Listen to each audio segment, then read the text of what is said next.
It's like you have an inner navigation system surveying the landscape of your life and charting your best potential, and all you have to do is sleep. Ready to make the most of it? Let's get dreaming. Hi, Dreamweaver, and welcome to the Dream Interpretation Station. I'm Sleep and Dream Specialist Leah Bolen, and I'm here to help you tune in to the power and meaning of your nighttime dreams. Have you ever woke up from a dream and asked yourself, why would I dream that? And maybe the dream even felt like it was important in some way. It was so real or intense. Maybe it was really scary and you were so thrilled when you woke up that it had just been a dream. Or it could have been on the total opposite end of the spectrum, one of those blissful dreams that when you wake up, you just wish you could dive right back into the dreamscape. And these dreams can stick with us upon waking, really lingering and hard to immediately let go. But then once the day begins and you're back to your rituals and routines, the dream that had felt so important when you woke seems so irrelevant to your waking life. And so it's quickly dismissed. After all, you've got a real life going on. Who has time to be thinking about dreams? But as unrelated to your current life stories your dreams may seem, they're in fact directly connected to the things you're dealing with and experiencing. Your dreams are along for the ride, interwoven with your waking life's journey. And when you pay attention to your dreams, you'll be gifted with all kinds of insights and inspirations that can help you move through and beyond whatever it is that might be currently holding you back from your best life. Now, maybe you've made some attempt in the past to analyze and understand your dreams, and you found yourself becoming completely lost in the process. The effort can be very fruitless when we don't really know where to begin when it comes to exploring our dreams. And so in these initial episodes, my focus is on providing you with foundational practices that are going to support you along your dream journey. And today we're going to be dipping into the very best place to begin when exploring a dream. It's that number one clue for why you had that dream. Now, of course, we're not going to go painting all dreams with one brush, and there's going to be all kinds of dreams that you may have in the night. Some dreams are going to speak clearly to you right upon waking. You won't need to work with them any further to have gotten the point. Perhaps you go to bed with a problem, and when you wake up in the morning, you've got a dream that gave you the solution. Great, you've got your answer. You are good to go. Some of us are going to have dreams that we believe we've had a spiritual connection within the dream, having made contact with a spirit guide or someone we love who's now deceased. And this can be an incredibly huge dream experience. It can actually move us toward acceptance and healing and leave us with a great sense of hope. And then there are those who receive a warning through a dream at times, maybe related to their health or some potential risk they might end up encountering. Or some have precognitive dreams where you can experience something in a dream and then it comes to fruition in your waking life in some way that's so far beyond coincidence. And then, of course, there are those lucid dreams. Those are those dreams where we find ourselves within a dream realizing, oh, it's a dream. And that opens the doorway to our ability to play in the dreamscape, the most co-creative environment imaginable. In the 3 decades I've been paying attention to and working with dreams, I've certainly encountered all these types of dreams.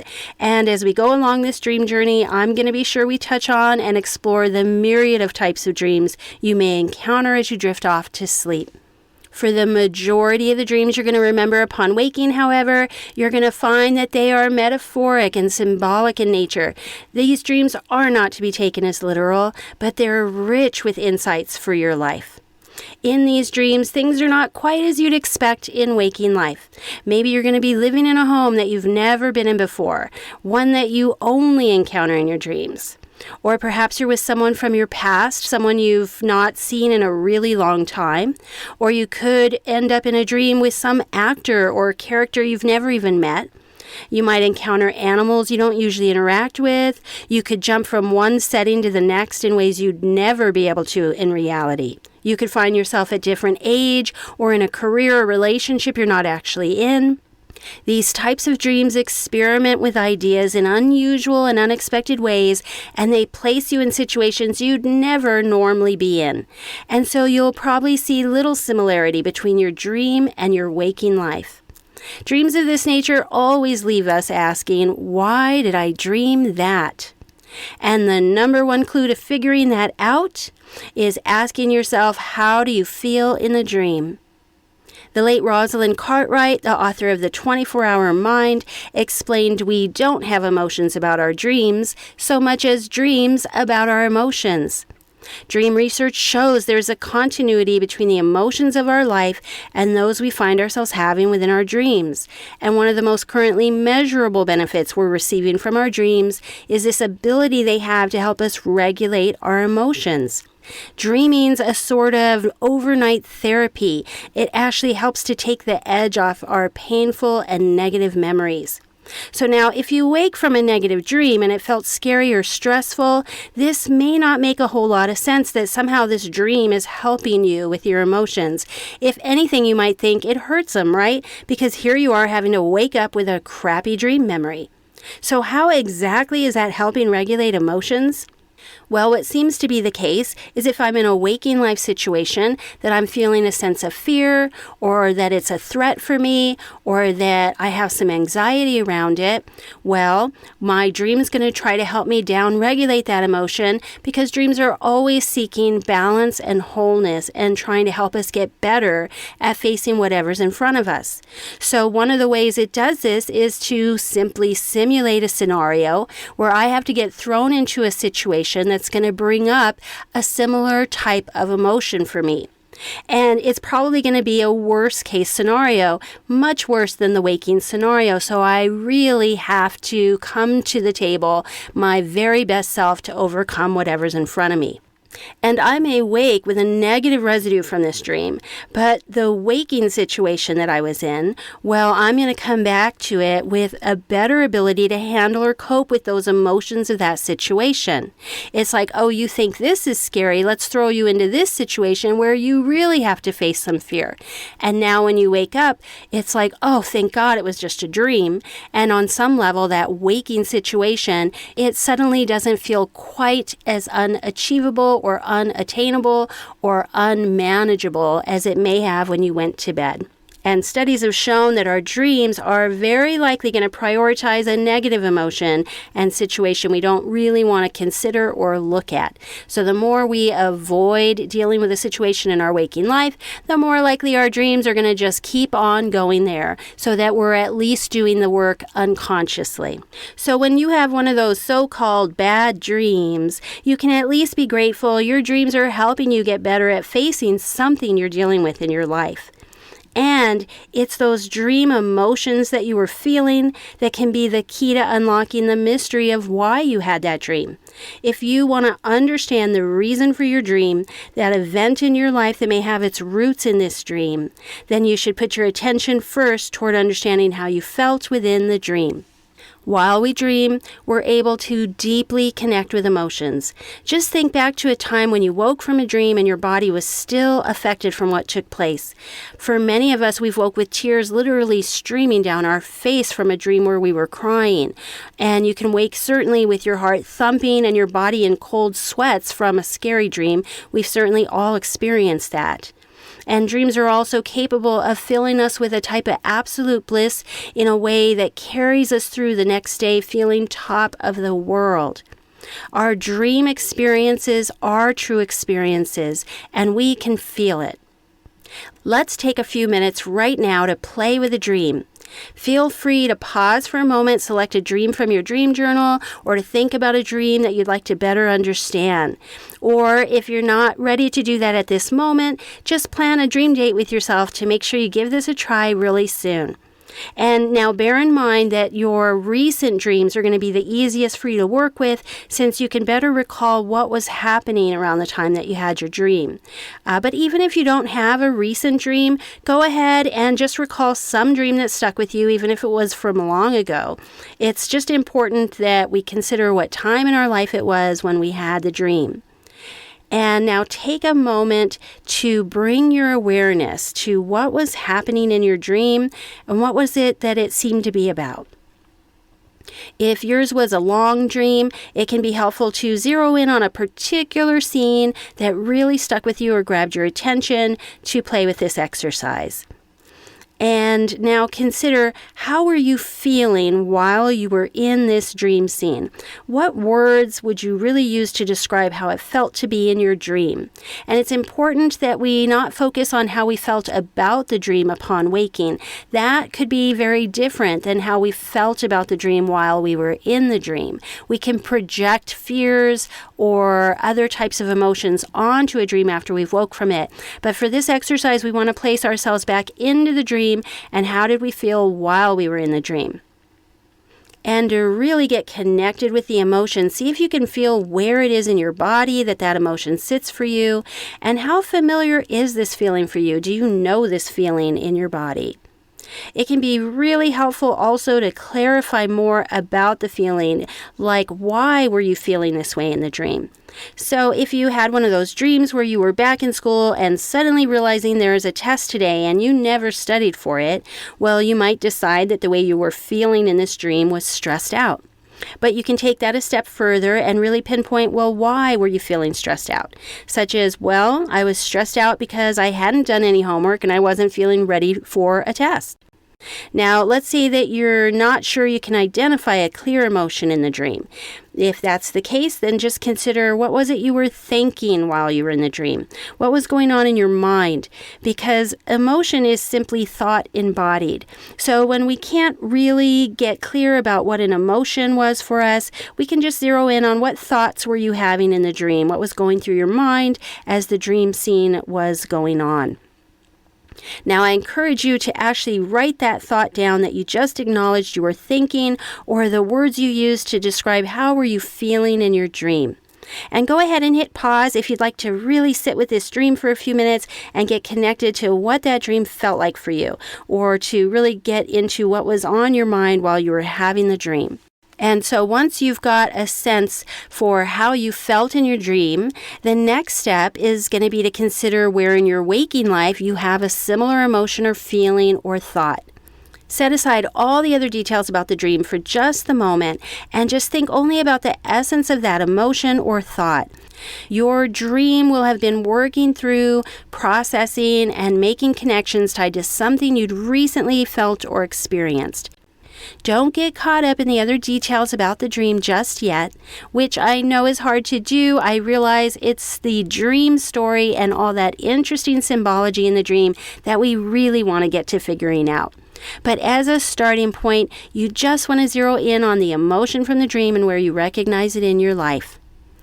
And try not to feel bothered if your dream brings up a negative emotion for you, since this is a big part of how our dreams are going to help us down-regulate those negative emotions.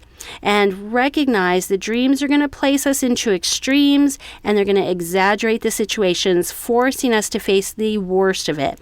So understand that you're seeking the base emotion and where it resides in your life, but you're probably going to find that in waking life, you're feeling it on a much smaller scale of intensity.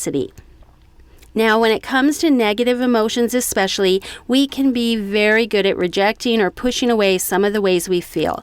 And this could make it difficult to recognize the emotion in your life. The dream may cut straight to the core of an emotion that we normally label for ourselves in some other way, so we don't really recognize it at first. What manifests in the dream as feeling mad or angry, maybe it was spurred on by a waking situation where we would have said we felt frustrated. Now, of course, feeling frustrated is not that disconnected or different from what anger can look and feel like. But if anger is a label you reject, that's just not who I am. I am not an angry person. It may confuse you when what looks like anger shows up in your dream. Now, some of the other emotions that are closely related to what it feels like to be mad or angry could be that feeling of being annoyed with something or disgusted by something or someone. Feelings of jealousy or resentfulness can have a core of that sense of being mad or angry within them. Now, maybe you were feeling scared in your dream, but you don't recall that you had a feeling of being afraid. Maybe consider other ways you feel fear in your life. For instance, feelings of hopelessness or insecurity or feeling shy or uncertain can all have this feeling of being scared within. Being sad in a dream could stem from feelings in waking life that we might describe as feeling lonely or rejected, or a feeling of disappointment over something, or a sense of helplessness. Emotions are tricky business, so it can be challenging to work with your dream emotions, and I recognize I've thrown you the toughie right out the gate, but it is so worth it. It's such a powerful practice. Really consider all that was going on in your life leading up to the dream and any situation where some manifestation of the emotion was present for you, and consider other potential labels for an emotion before you just dismiss that you've experienced it. If you do nothing else with your dreams, this act alone of just thinking about your dream emotions and bridging them over to your waking life is going to help you improve your understanding of yourself and how you're feeling in your life. And we're all driven by deep inner beliefs and emotions that we don't always know how to face or even acknowledge. We push stuff away all the time that we don't like seeing or thinking about. Sometimes we just have that pit in our gut feeling that something's off or wrong, and we don't know why we have the feeling. And when we pay attention to our dreams and the emotions that they bring up for us, we can help ourselves better see and accept the emotions of our life. And in doing this simple act alone, we help ourselves to better release and move through those emotions versus letting them stay shoved deep down where we hide them from our waking view and where they tend to get us stuck. There are a lot of things that can come up over the course of a day that can impact the way we feel. In a world where we are encouraged to be positive and think happy thoughts, we tend to ignore and avoid a lot of what we feel. When we work with the emotions of our dreams and we connect and bridge them to our waking life, it's going to come with the territory that our dreams are going to have us looking squarely on to some of those dreaded and to be avoided feelings. And we want to embrace this. There has been shown to be a lowering in intensity of emotions after we name them, and that by naming our emotions, it allows us to take it a step further. And then we can ask ourselves, well, what choices do I have? And what do I really want? And the next thing you know, you're setting yourself up for important changes and growth and breakthroughs. So this, my dreamy friend, is the very best way to start to enter into a conversation with your dreams. We have just begun our dream journey together, and yet you're already armed with one of the most helpful ways you can learn from your dreams to better understand yourself. And by focusing first on the emotions in your dreams, then bridging them over to your waking life, you may have just uncovered the context for why you had your dream, that life situation that your dream was working with. And the next step is going to be to look at your dream story and hold it up against the life situation where your emotions are aligned to see if you get any clicks or ahas about what the dream's helping you face and work through, and to see how the dream's relating to the situation with an analogy or a metaphor. For instance, when I was working in corporate settings, I did encounter that dream of being back at school and realizing there's a test and I hadn't studied for it. And in the dream, I did feel stressed out. I felt ill-prepared. This dream came around right as I was about to be back to work after having been out on a vacation where I had completely stayed off my email and I was totally out of the loop. My team knew I was going to be truly disconnected, and I asked them to pull me in only in case of an emergency. When I connected with that stressed out feeling from the dream, I could recognize that I had been feeling a similar way the day prior to the dream. I'd been feeling stressed about going back to work, especially as I had no idea what had been happening while I was out. The dream was a perfect analogy for how I was feeling like I was not prepared for whatever problems I might be walking into and needing to solve, as if I was going to be showing up for a test I hadn't studied for. It is such fun and so insightful to start to see how your dream story is totally related to some waking life situation. And those emotions are absolutely the best place to start to discover the context, the likely situation your dream is working with. And once you've done that part, you are now ready to move on to the real fun. And in the next episode, we're going to start to play with the stories and themes that show up in your dreams. And it's where we're going to uncover how that dream that looks so unlike your waking life is totally related. It's just working with your waking life situation from a new or different perspective. And when you start to get good at seeing your dream stories as the metaphors they are, it's amazing the kind of ideas and insights you can start to glean from those dreams. Please don't forget to subscribe so you won't miss that or future episodes. And I would love to hear about your experience of exploring your dream emotions. And please, if you have a dream question or a topic that you'd like to suggest we explore on this show, just let me know about it.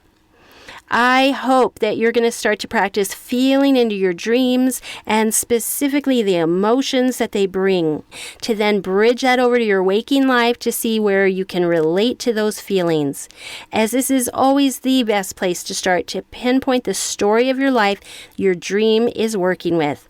And again, even if you only do this and nothing else with your dreams, it's going to provide you an opportunity to enhance your self-awareness and your emotional intelligence, and that alone can be a truly transformative practice. Thank you so much for listening to the Dream Interpretation Station. I am thrilled to have you with me on this dream journey. And until next time, I am wishing you the sweetest of dreams.